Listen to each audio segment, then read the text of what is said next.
Good evening. This week, Chris and I are venturing on to something slightly different by way of a change.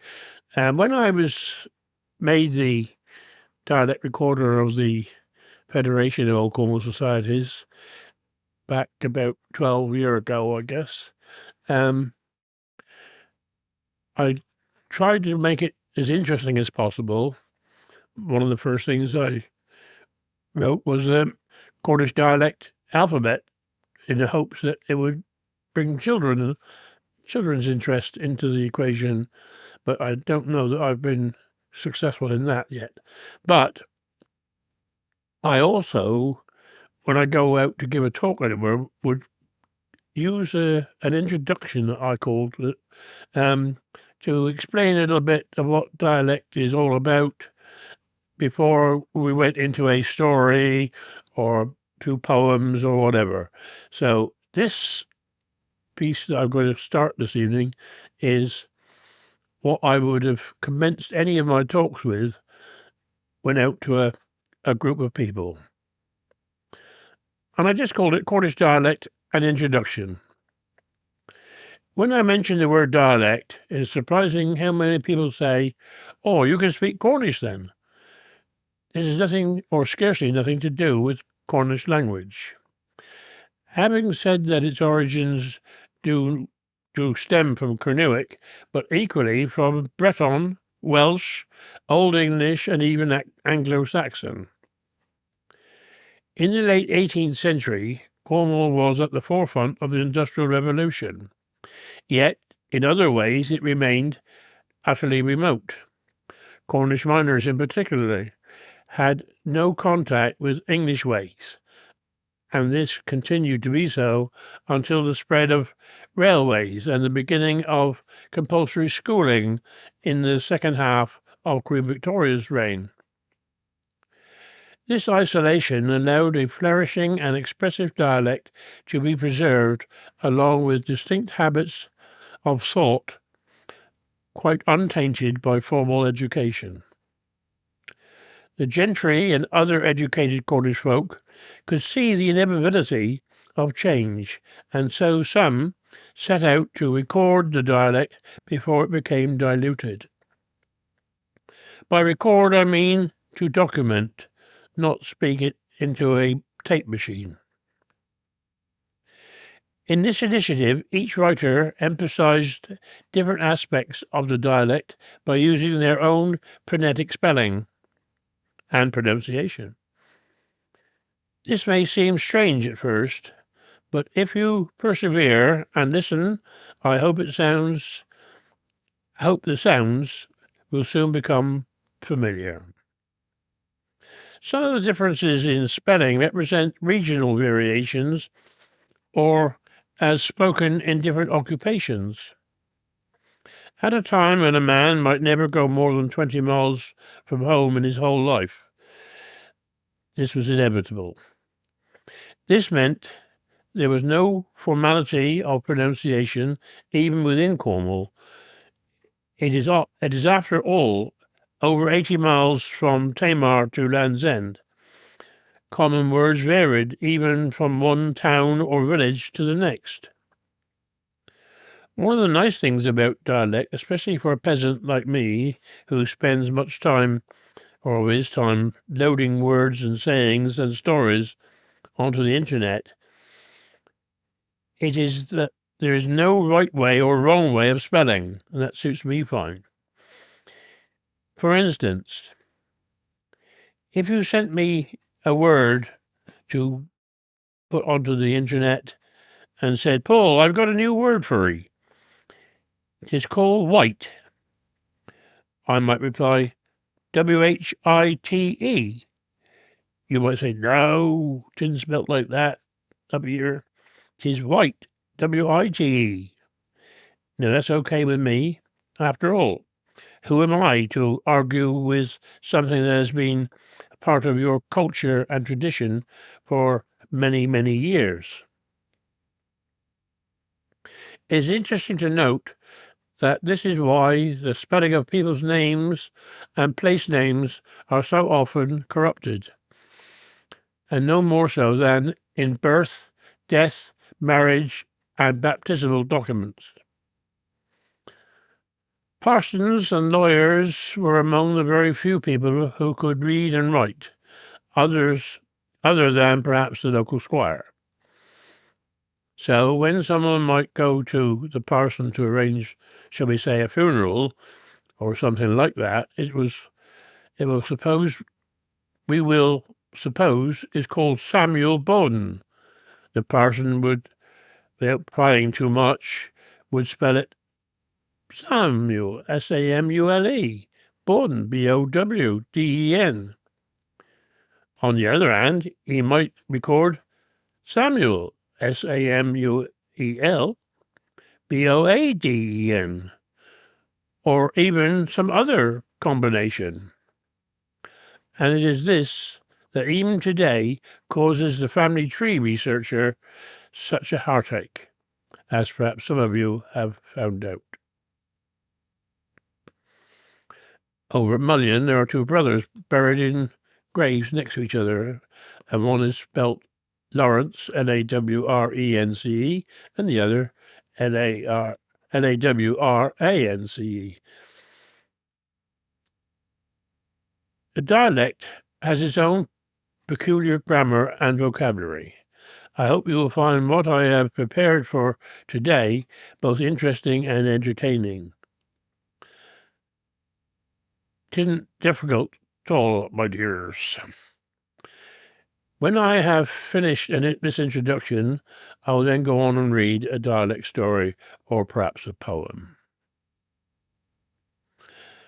A part of my remit as Federation Old Cornwall Society's Dialect Recorder was to encourage everyone to feed me dialect material, but little, if anything, has been forthcoming for some time now.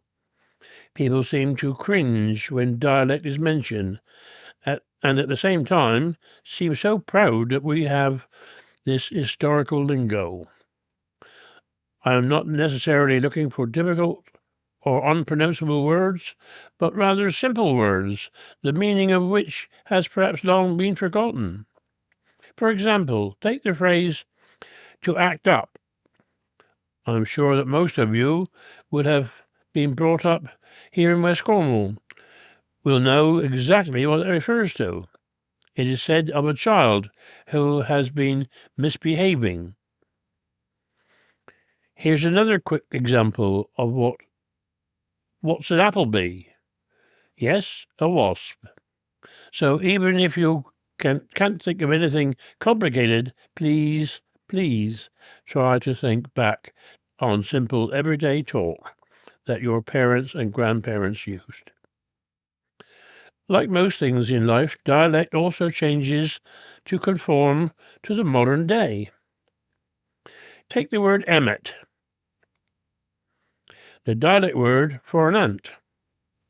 That has now become the norm when referring to the insect-like swarms of summer visitors who, thankfully, descend upon us. Similarly, the dialect word for shiver or shaver, which refers to the wooden bar of a field gate, or the flat metal baking tray used in the early Cornish oven, has become shaver, to rhyme with diver.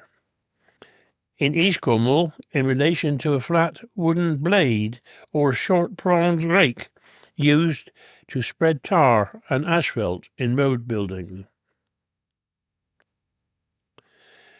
I think that's enough of an introduction, so let's try a little bit of fun and see what we can do to entertain ourselves.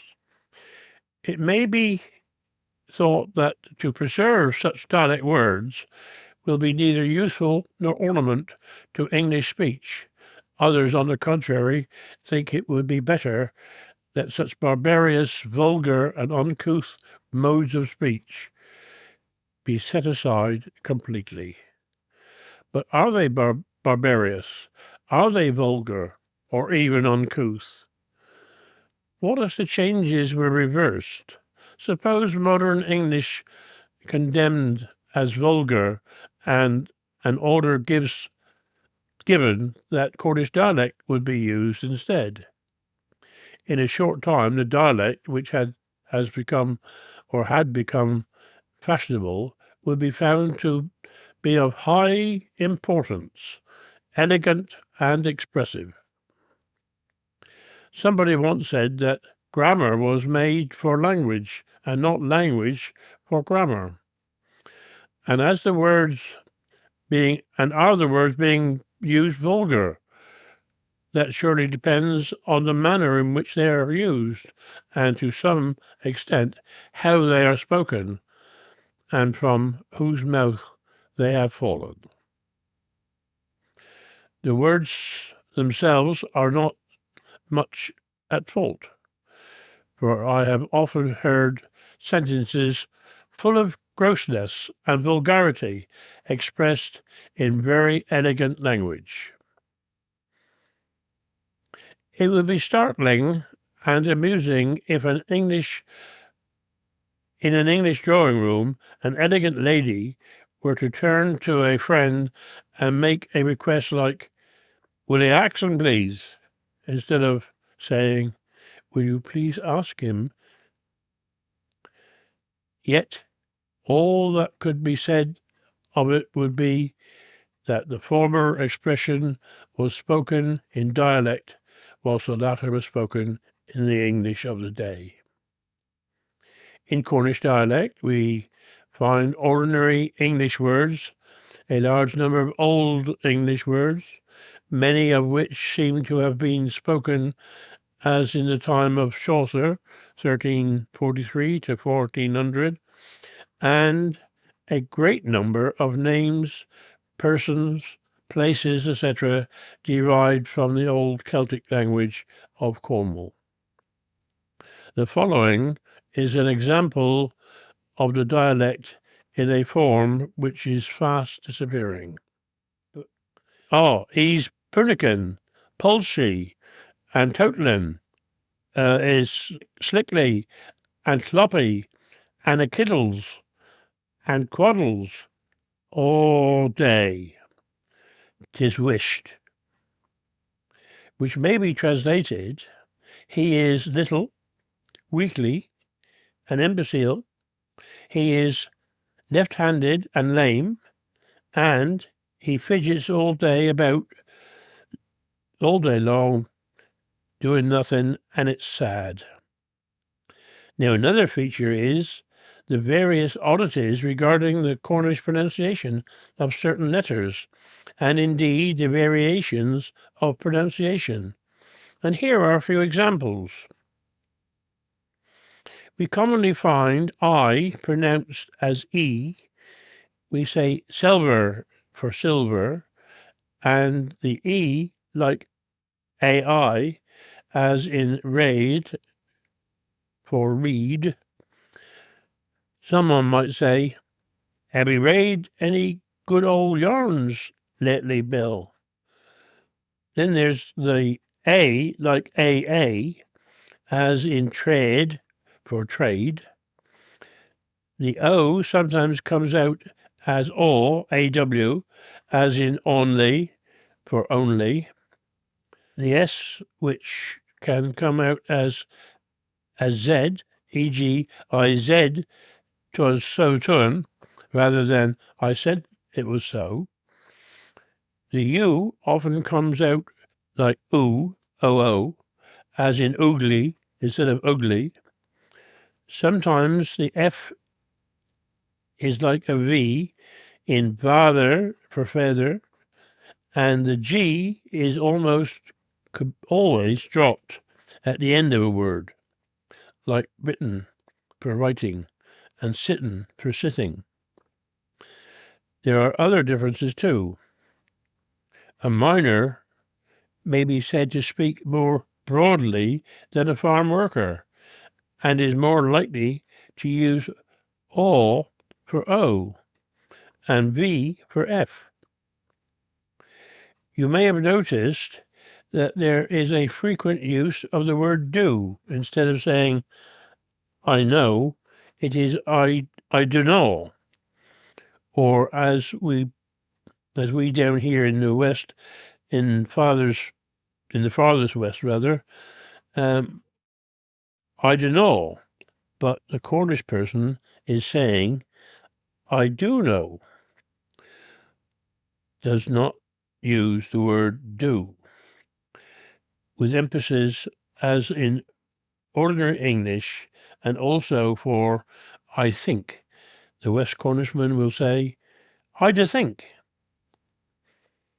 Well, up east they would say, seemy to me. Or seems to me, maybe they say.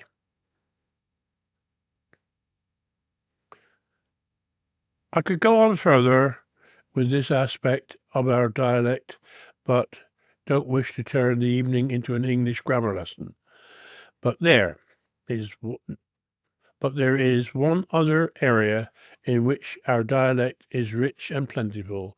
That is in the use of comparisons, similes. These are a bit like one-line parables. Here's just one or two examples. You'm like a cow and in a musket. In other words, you're some awkward, clumsy. You're as cold as a quilkin. You're as cold as a frog. You're as drunk as a handcart. Does that need explanation? Perhaps so. 'Tis coming to come like the old woman's butter. Does that need explaining? Possibly does. It means that the cream, the milk and cream, is as she stirs it and stirs it and stirs it. And remember, in those days, there weren't any ice to help to keep it cold and help it to thicken. So she would turn it for ages. I can see Mother now turning butter by the hour home to get it to turn. And that means it gives you the expression of it's coming to come. Yes, Mother says on the turn, like a dishwasher's behind. Something that is forever going up and down. Bit like the budget, perhaps. In that context, the dishwasher is the common wagtail, or the grey wagtail, not the modern day electrical kitchen appliance.